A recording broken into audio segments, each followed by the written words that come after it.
There's a bewildering array of head torches for runners on offer with different levels of brightness and battery life. So how do you choose the one that's best for you? Well, I'm at myRaceKit store in Sheffield with Steve Franklin, who's going to give us all the advice we need to choose the right head torch.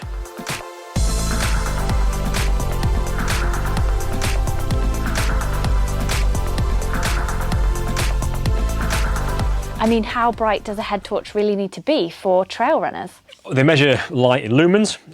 The more lumens, the brighter the torch. So for most runners, you'll want a torch that is going to be around about more than 150 lumens, has a floodlight and potentially a spotlight as well to see ahead. And something that's going to give you, if you have the capacity to charge it on a regular basis, say every night, then you probably want it to be able to churn out 150 to 200 lumens for 2 to 3 hours. I'm a bit skeptical when it comes to the data that they put out on torches. So ask your friends, ask the shop, people who work in the shop, ask the staff, and see if the what it says on the back of them is true or not. But you'll find that, yeah, a lot of the knockoff torches do not do what they say. And tell me honestly, do you really need a super bright head torch? If I'm going out for a steady run at night and I'm not pelting along, then I don't need to have this super high-tech head torch that's going to illuminate the whole of Standage Edge. There's a skill to running with a head torch, getting used to it. Your depth perception changes, because you don't have these reference points around you. You kind of almost changes your ability to see in 3D. And there's lots of people out there who might have a worse head torch than you, but they can run better than you at night because they're used to doing it. I'm really interested, Steve, in your take on reactive lighting. Reactive lighting, it's super clever, isn't it? The ability for a torch to react to the ambient light around it and either increase or decrease its output based on how much natural light there is or artificial light that's aiding your vision. There are a few cases where the reactive lighting doesn't work particularly well. If it's a very cold night or if there's fog, then the reactive lighting, the light will reflect off fog or your breath, and the sensors, they're not smart enough, although they are very smart, to tell what's going on, and the light can flicker. Or if you're running with lots of other head torches or someone with a reflective jacket on, the reactive lighting can take that reflection as the light around you, and it'll dim it down when you don't want it to. The beauty of all the reactive head torches are you can disable it. You can just turn it off if it's a situation where it's not ideal. But if you are kind of going between street lights and then wooded areas, so if you're running locally through the park, on a road through the park, it's a really great setup in that you don't need to faff about pressing buttons on the top. It'll realise that there's a street light there, dim the torch down, doesn't waste the battery, and then when you go into the woods again, it'll increase the beam. And then let's just go through the different types of batteries on offer. Yeah, your options are your standard AA or AAA battery, or like a lithium-ion battery. So the PETZL core battery like this is a lithium-ion USB rechargeable battery.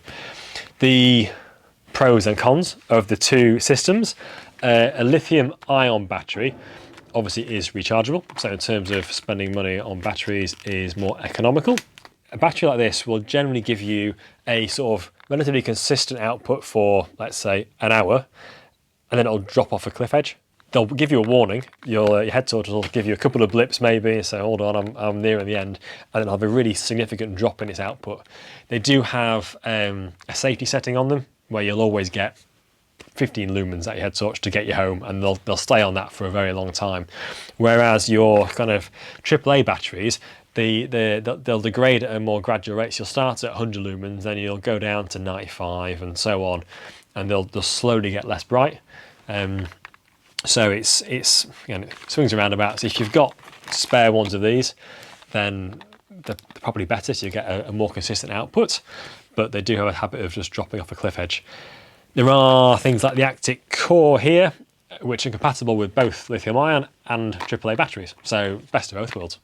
The other thing that's always worth bearing in mind with your lithium-ions is they lose charge over time even if you're not using them. So it's always worth just giving these a bit of a boost before you're going to go out for a run if it's been sat in a cupboard for a while. So those are some of the technical features to look out for, but what about the comfort of it actually sitting on your head and the ease of adjusting those buttons, especially if you're going to be wearing big gloves in the winter? So I guess the practical sides of a head torch are you've got a headset, so the bit that sits on the front of your head, and then you've got your strap, and then some head torches will also have a back set, so they might put the batteries on the back of the torch. You'll have the ability to articulate the torch, so you can point it up, point it down. Quite a lot of the more modern torches, because batteries are quite light these days, they'll put it all into the front set because it's not that heavy. Checking how it sits on the front of your head. Sometimes you find this with slightly cheaper head torches, the articulation it's basically a bit rubbish. So if you're sort of bouncing around, you'll find it might just flick down.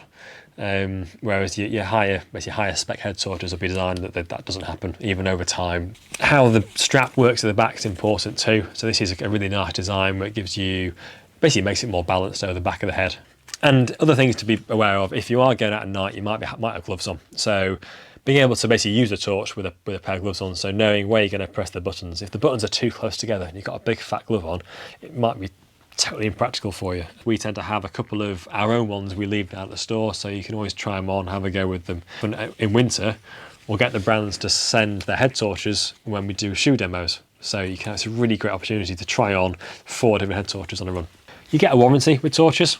That's what you get from buying from brands like Black Diamond, PETZL, and any of the brands that are kind of popular and well known. You'll get a warranty. If something goes wrong with it, you can send it back. Whereas if you buy something off eBay for a tenner or for 20 quid, you don't stand a chance. Buy from reputable brands, buy from stores, and you'll get a good service and a good warranty.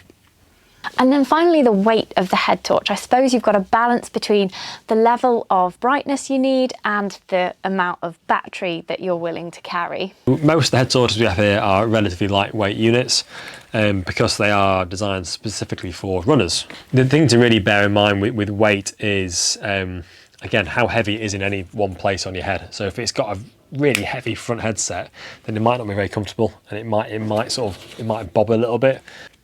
But most of the torches, especially if they use like a lithium-ion battery, these units are super lightweight and basically add a matter of grams to the torch.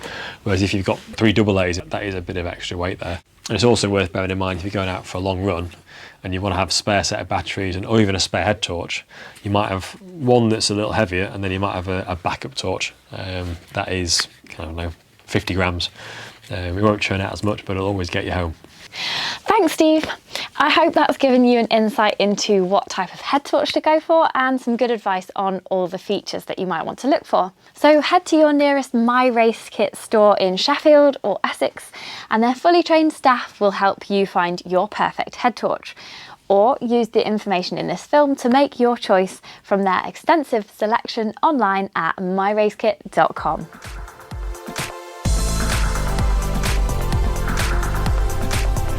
Are we doing a sound check though? I don't want to talk and then have to do it again if I don't, if I don't have to.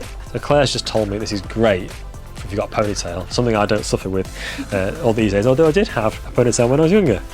If anyone knows me, they'll probably find that highly amusing. Or to just visit Skip the dog, because he is beautiful. Most qualified member of staff. Fully trained staff. Yeah, he's a great listener.